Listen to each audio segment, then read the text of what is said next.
जब मैं रात को घर पहुंचा तो मेरी पत्नी ने खाना लगाया। मैंने उसका हाथ अपने हाथों में लिया और कहा, मुझे तुमसे कुछ ज़रूरी बात कहना है। वो शांत बैठकर खाना खा रही थी। उसकी आंखों में कुछ दर्द सा साफ नज़र आ रहा था। अचानक मुझे नहीं पता कैसे कहूँ, मगर मुझे उसे बताना ही था। मैंने बड़ी शांति से कहा, मुझे तलाक चाहिए। लगा जैसे उसे मेरे शब्दों से कुछ फ़र्क नहीं पड़ा, बल्कि उसने मुझसे पूछा, क्यों तलाक चाहिए। मैंने उसके सवाल को अनसुना किया तो उसे गुस्सा आ गया। उसने चम्मच उठाकर फेंक दिया और ज़ोर से चिल्लाई, तुम इंसान नहीं हो। उस रात हमने एक दूसरे से बात नहीं की। वो रो रही थी। मुझे पता था कि वो जानना चाहती थी कि आखिर ऐसा क्या हुआ जो हमारा रिश्ता टूटने की कगार पर आ गया। पर मेरे लिए उसके सवालों को जवाब दे पाना नामुमकिन था। मैं अब किसी और से, प्रिया नाम था उसका, प्यार करने लगा हूँ। अब मुझे उससे प्यार नहीं रहा। मैंने उसे उसके बरसों के प्यार की सज़ा दी थी। भरे मन से मैंने तलाक के पेपर तैयार किए। उसमें लिखा था कि वह पूरा घर, कार और कंपनी के 30% शेयर ले सकती है इस तलाक के बदले में।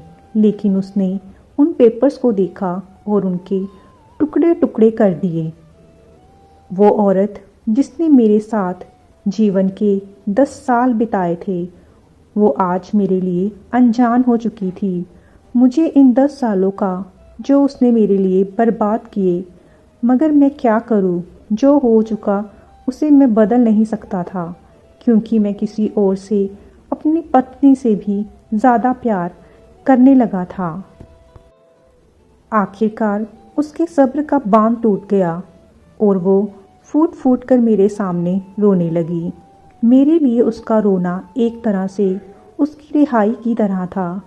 तलाक की ये बात जो कई दिनों से मुझे परेशान कर रही थी, अब बिल्कुल साफ हो चुकी थी। अगले दिन मैं घर काफ़ी लेट आया। मैंने देखा कि वो टेबल पर बैठकर कुछ लिख रही थी। मैंने शाम का खाना नहीं खाया था, लेकिन फिर भी मैं सीधे ऊपर जाकर अपने कमरे में सो गया, क्योंकि पूरा दिन प्रिया के साथ रहने और कई जगह घूमने के बाद मैं थक गया था। वो शायद रात को उसी टेबल पर लिखते लिखते सो गई थी। सुबह उसने तलाक देने की शर्तें बताईं। वो मुझसे कुछ भी लेना नहीं चाहती थी।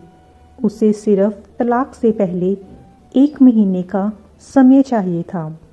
उसने आग्रह किया कि इस 1 महीने में हम दोनों वही पुराने वाला जीवन जिएं जितना संभव हो सके, क्योंकि आने वाले महीने में हमारे बेटे की परीक्षा है। वह नहीं चाहती थी कि हमारे टूटे रिश्ते का प्रभाव उसकी पढ़ाई पर पड़े। मुझे भी ये ठीक लगा, मगर वो कुछ और भी चाहती थी।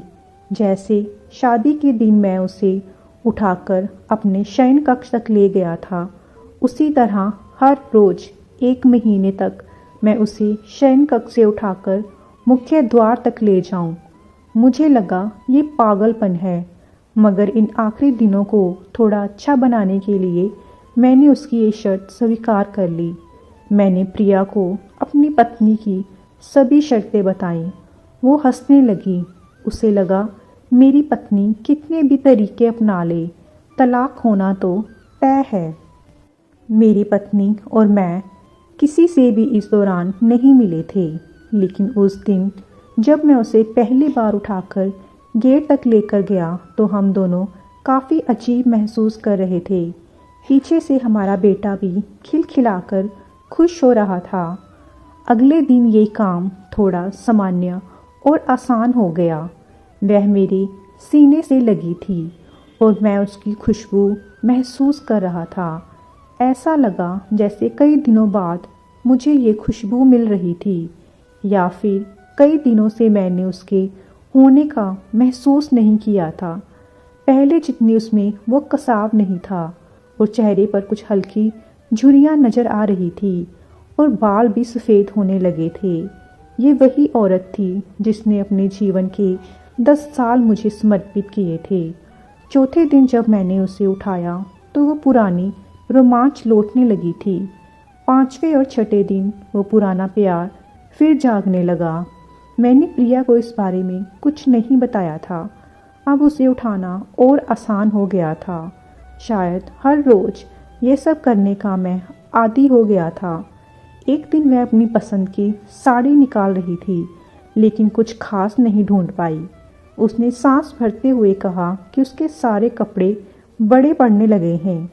तब मुझे पता चला कि वह काफ़ी दुबली हो गई है और इसलिए मैं उसे आसानी से उठा पा रहा था। मेरे दिल को एक झटका सा लगा। उसने अपने दिल में काफ़ी सारा दर्द छुपा रखा था। पता नहीं कैसे मैं आगे बढ़ा और उसके सिर को छूकर देखा। अचानक हमारा बेटा आया और बोला कि पापा, ये तो मम्मा को उठाकर बाहर ले जाने का समय हो गया है। उसके लिए अपनी पापा द्वारा मम्मी को इस तरह उठाकर ले जाते हुए देखना जीवन का अभिन्न हिस्सा बन गया था। मेरी बीवी ने हमारे बच्चे को बुलाया और जोर से उसे गले लगा लिया। मैंने अपना चेहरा दूसरी तरफ कर लिया। मुझे लगा कहीं मैं अपना निर्णय ना बदल लूं। मैंने अपनी पत्नी को रोज की तरह उठाया और बेडरूम से सिटिंग रूम होते हुए हॉल तक लाया। उसने प्यार से अपने दोनों हाथ मेरी गर्दन के आसपास रख दिए।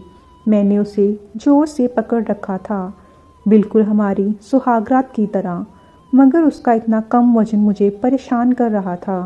महीने के आखिरी दिन जब मैंने उसे उठाया तो मेरे लिए एक भी कदम चल पाना मुश्किल हो रहा था। हमारा बेटा स्कूल जा चुका था। मैं अपनी कार से ऑफिस गया और कार से कूदकर बाहर आ गया, बिना कार को लॉक लिए। मुझे डर था कि अब एक पल की भी देरी मेरा इरादा बदल देगी। मैं ऊपर गया। प्रिया ने दरवाज़ा खोला और मैंने उससे कहा, सॉरी प्रिया, अब मैं अपनी पत्नी से तलाक नहीं लेना चाहता। उसने मुझे देखा और मेरे सिर पर हाथ फेरकर कहा, तुम्हें बुखार तो नहीं है? मैंने उसका हाथ हटाया और कहा, सॉरी प्रिया, अब मुझे अपनी पत्नी से तलाक नहीं चाहिए। हमारी शादीशुदा ज़िंदगी शायद हम दोनों के ध्यान ना देने की वजह से बोरिंग हो गई थी, लेकिन इसका मतलब ये कतई नहीं कि हम एक दूसरे से प्यार नहीं करते। अब मुझे एहसास हुआ कि जिस दिन मैं उसे शादी करके अपने घर लाया था, उस दिन से जीवन के आखिरी दिन तक मुझे उसका साथ निभाना है। प्रिया के होश उड़ गए। उसने मुझे एक जोरदार चांटा जड़ दिया मेरे मुंह पर। वह रोने लगी और दरवाज़ा अंदर से बंद कर लिया। मैं सीढ़ियों से नीचे उतरा और आकर अपनी कार में बैठ गया। आगे एक फूल वाले की दुकान पर रुका और अपनी प्यारी पत्नी के लिए एक सुंदर सा गुलदस्ता लिया। दुकानदार ने पूछा कि इस पर क्या लिखना है।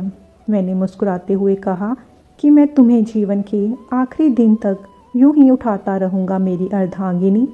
उस शाम जब मैं घर आया, हाथों में गुलदस्ता लिए, मेरे चेहरे पर एक मुस्कान थी।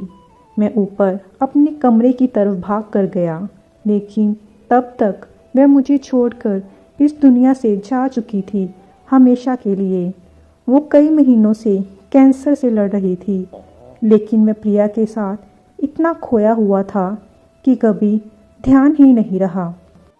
उसे पता था वह जल्द ही मुझे छोड़कर जाने वाली है, इसीलिए वह मुझे और मेरे बेटे के रिश्ते को टूटने से बचाना चाहती थी। मैं नीच उससे तलाक लेना चाहता था, लेकिन फिर भी उसने मुझे अपने बच्चे की नज़रों में एक प्यारा पति और पिता बना दिया था।